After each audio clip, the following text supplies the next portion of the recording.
Michael Schultz, welcome to Listening with Leaders. You are the founder and chair of a company called Infuse Hospitality, which it can be found, of course, at infusehospitality.com. And you are also a serial entrepreneur with a bunch of other ventures. Welcome to the show. Thank you very much for having me. I know we want to, I think, first of all, we'd all be interested in your backstory. You have a number of different companies. You've had some exits. You've got a lot going on right now with these companies. Tell us how you started and found this kind of success.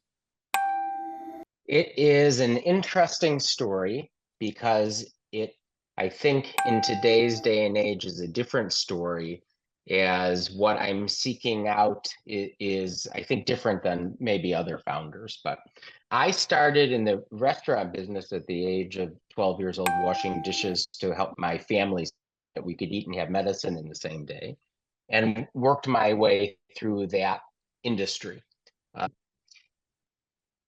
I was extremely driven to become an executive and get ahead. And so I gave up really everything to work 80, 100 hours a week to get ahead, whether I had pneumonia or had to miss a funeral or had to miss a wedding. I was extremely dedicated to achieving the goal of becoming in charge. And I became, after many decades, an executive of a company.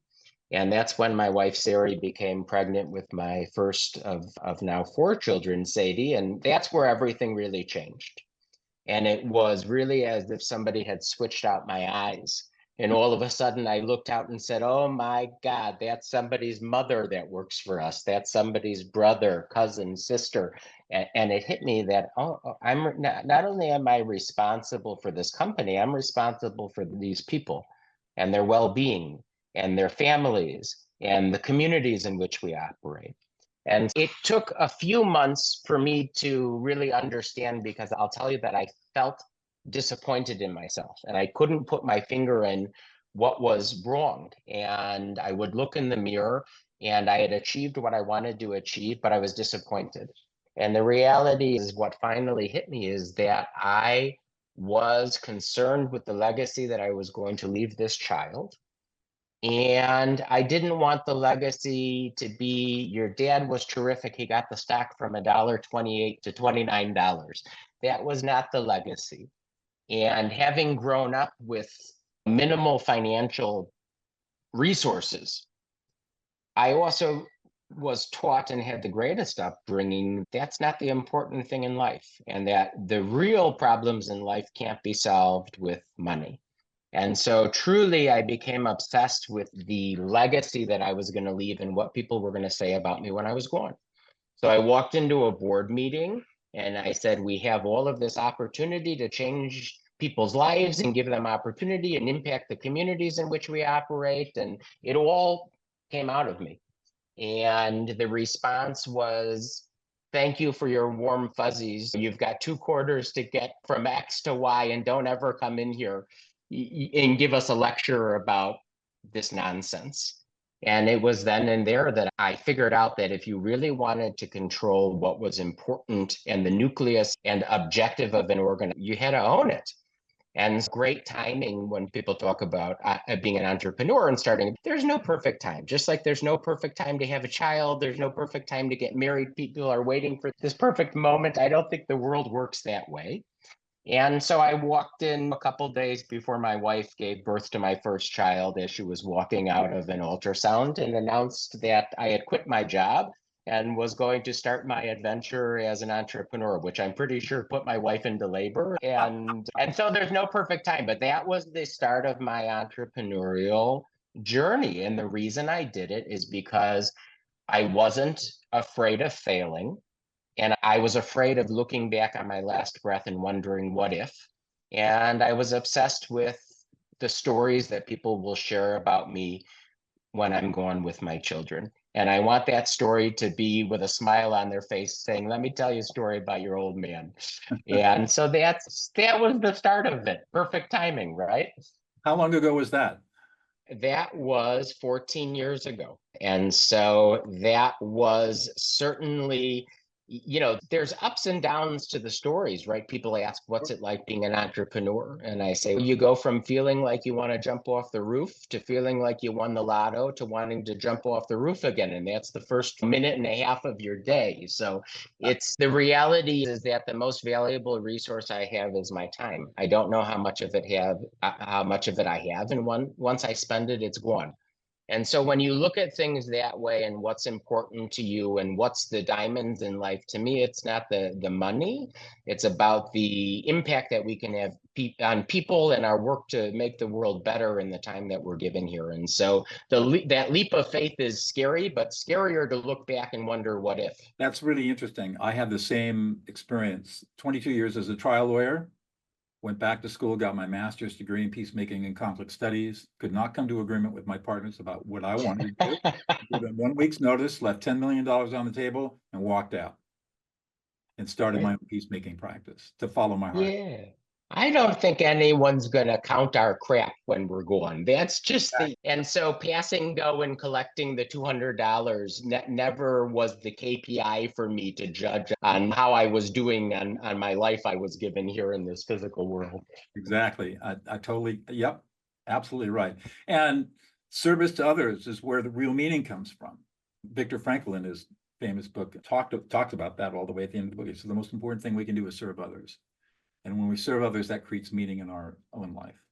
I don't know if it doesn't hurt to read the book, but I know if you go feed starving children today, that feeling that you'll have inside is exactly what they're talking about. So that's a correct analogy in my book. I haven't fed starving children, but I have worked with lifers and long-term inmates in maximum security prisons, teaching them how to stop prison violence. You get the idea. Any kind of good deed will give that feeling that you get inside. To me, that's the diamonds of this world. Tell us a little bit about one of your companies that is extremely successful. It's called Infuse Hospitality, based out of Chicago, where you're from. Tell us a little bit about what that company does. Yeah, and so Infuse Hospitality truly is a contract food service company for the modern day that's only limited by the scope of the imagination.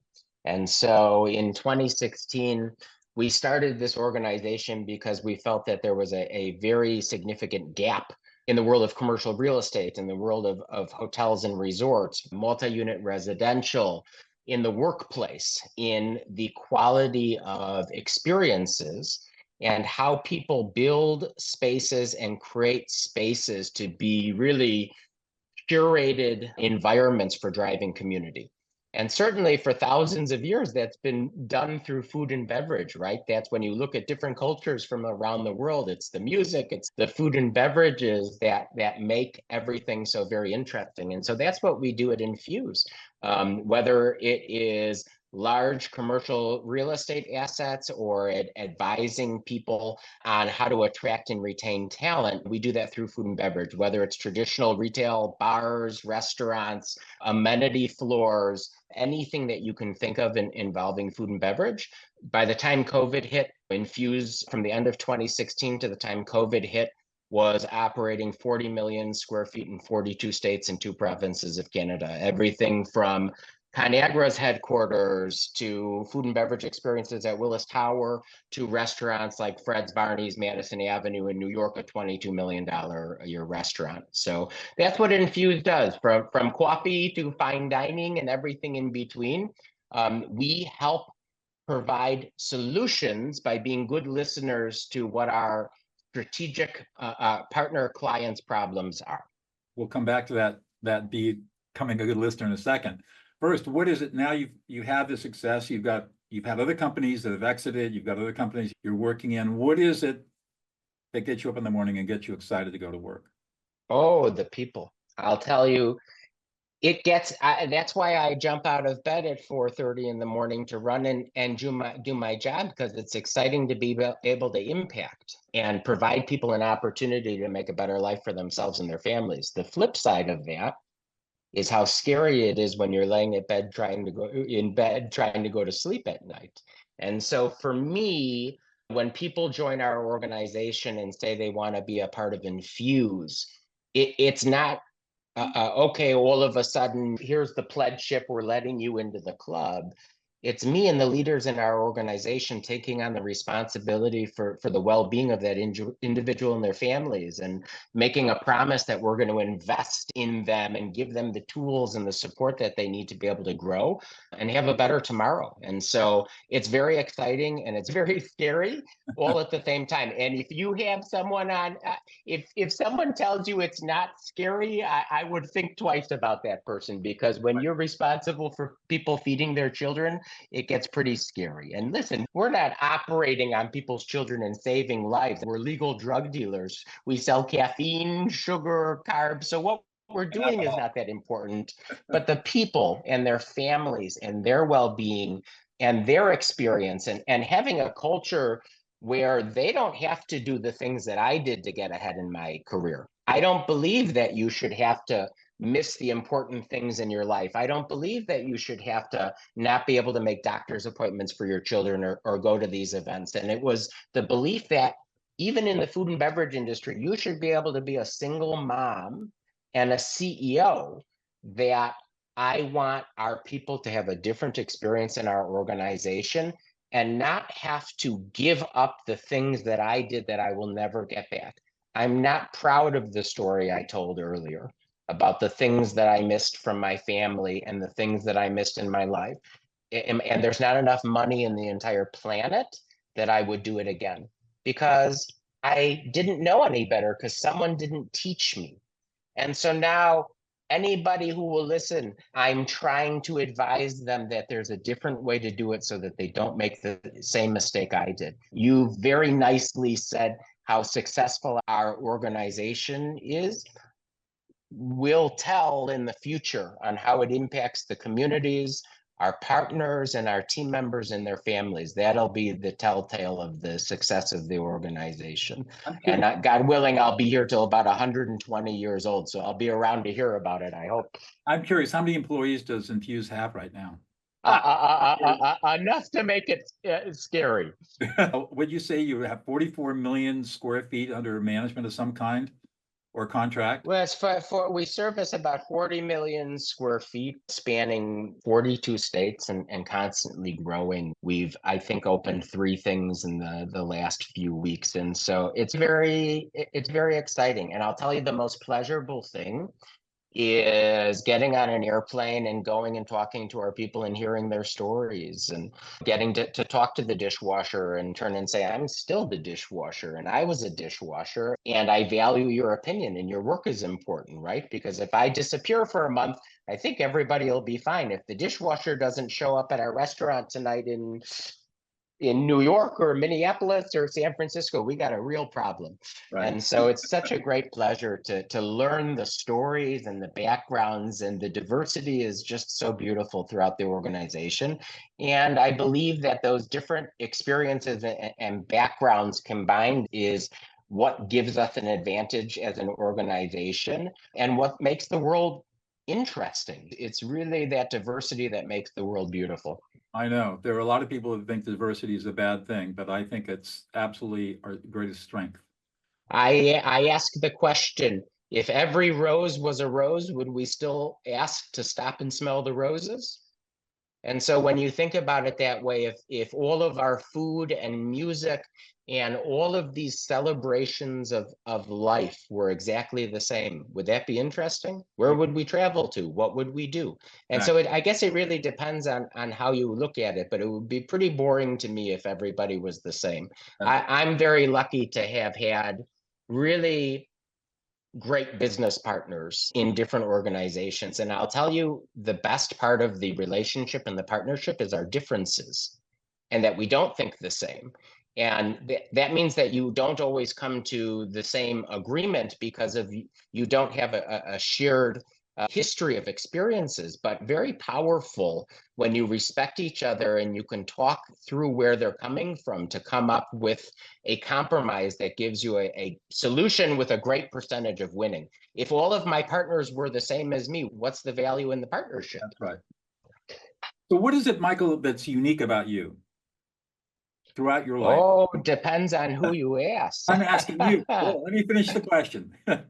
What's unique about you that you bring to the table personally that's made you so successful? I think that my background in having shared experience with our workforce, I did it. I've been there. I put myself through school. I was a server leaving, not having enough money to get on the bus to go home that day.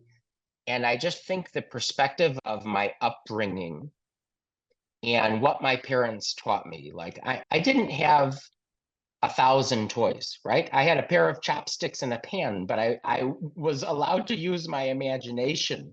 Uh, um, and I think that because of that, I never forgot where I came from.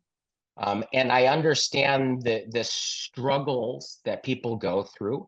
Um, and I have sympathy and empathy. And I also think that what's different about me is that I take on the responsibility of all of that. And really, I've never not made an investment or bought a stock and then complained about the return. And I look at people the same way. If someone joins our organization and we're not investing in them, and we're not training and educating them and giving them the tools that they need, then what do we expect as far as a return? Right. And so for me, I think one thing that's very different is that people come and ask me questions, and very rarely do I give them an answer. I give them stories because I want them to use the data. I want to be helpful to them in giving them data, but I don't want to make the decisions for them. And some of the best things that I ever learned were from mistakes that I made. And so I allow people to make mistakes. If they're going to blow up the science lab, I'll interject because it's going to hurt people. But for the most part, people come to me with questions and I answer with questions and I provide data and I force them to make the decisions because I feel like a lot of the things that the most important things that I learned throughout my career, if you're a good listener and you're watching carefully enough, some of the most important lessons may be not what to do. And those are equally as important as what to do. And so I do not feel that I am any more important than anyone else, and I can't do it without them. And so I think that people feel valued and appreciated. And that's, I think, something that's different about me. You've mentioned listening a couple of times. How did you become a good listener? I think that it is critical to understand and hear more than the words. And unless you're still enough and silent enough, it's impossible to do that.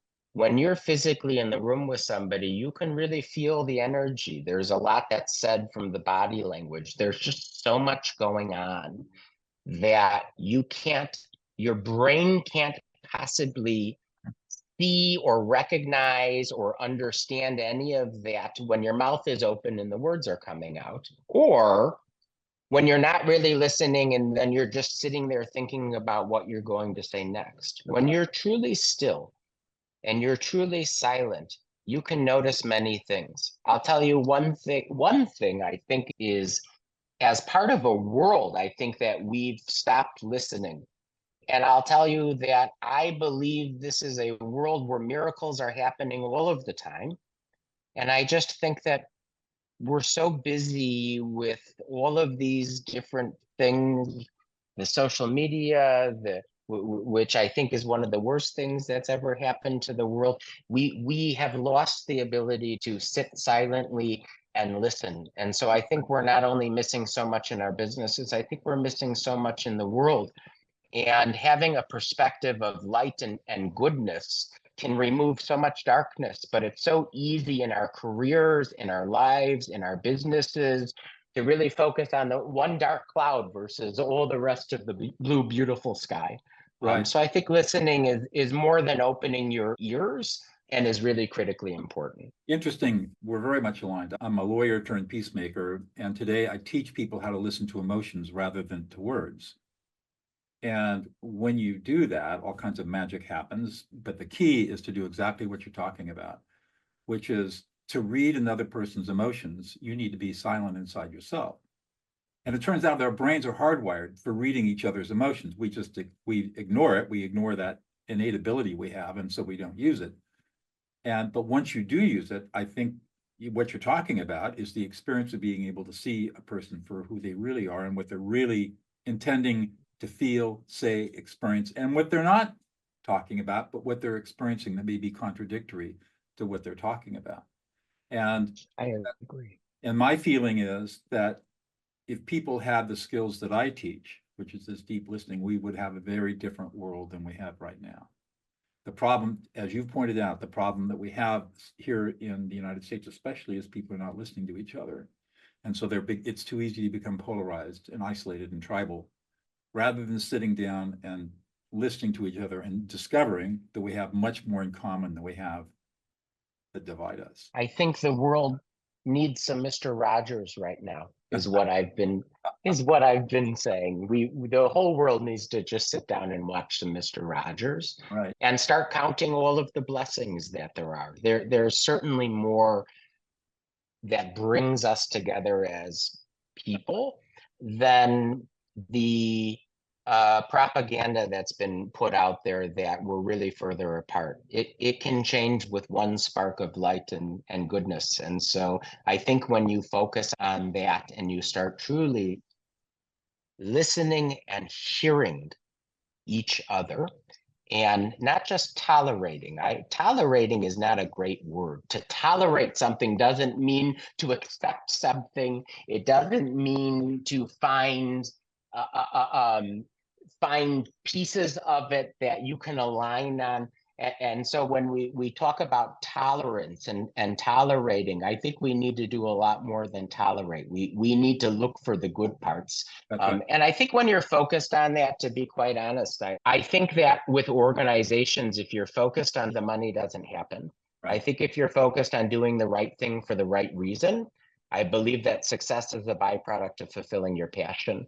And so to all of those out there that are looking to start a business, drive their business, I think that we really need to look at it as a vehicle for more than money, and really take a deep look as to what we're doing and why we're doing it, and what drives that passion, because we have such little time. None of us know how much we have, and you got to be spending it in a way that's meaningful and important and impactful. That's exactly correct.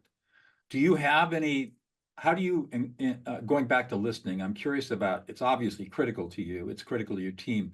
How have you inculcated this concept of listening to people, especially to potential clients, into your teams, so that they understand that listening is more important than anything else? It's not easy. And I'll tell you, sometimes they may think I have brain damage because it takes me so long to respond, but I'm also, this is really going to upset, I think, some of my educators, because I wasn't the greatest student of all time, but it turns out now I'm a teacher. And part of being a teacher is not teaching and expecting your students to adapt to the way that you teach.